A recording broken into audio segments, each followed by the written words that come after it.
ทำส้มกับเข้าสู่ในระยะนี้เฮามาติดตามกันที่ข่าว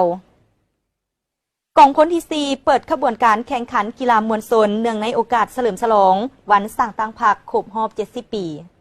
พิธีได้จัดขึ้นในวันที่ 14 มีนาคม 2500 มา โดยการเป็นประธานของสหายพลจัตวาขันทีสนามอุ่น หัวหน้าการทหารกองพลที่ 4 มีคณะพักคณะบรรษาองค์การ5 ห้องกองพันใหญ่กองพันน้อยกองห้อยเอกราชศูนย์ฝึกกองพลทหารฮาบที่ 4 ตลอดฮอดพนักงานนักรบครูฝึกและนักกีฬาเข้าร่วม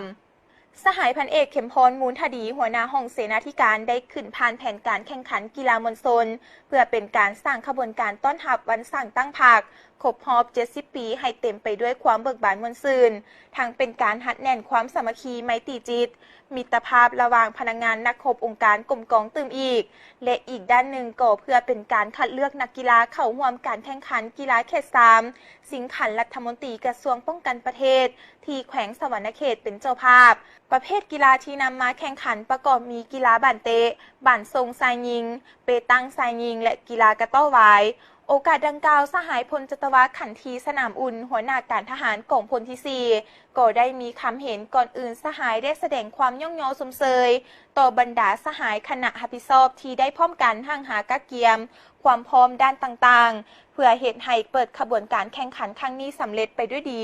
เรียกร้องมายังบรรดาสหายครูฝึกนักกีฬาทุกภาคส่วนจงพร้อมกันสุ่มสติปัญญาเหือแห้งของตนเข้าในการแข่งขันเพื่อญาติแยงเอาขันรางวัลมาสู่กรมกองรักษาแน่นความสามัคคีมีน้ำใจหู้ให้อภัยช่วยเหลือซึ่งกันและกันเหตุให้การแข่งขันกีฬาดังกล่าวดำเนินไปด้วยมรรคผลอันจบงาม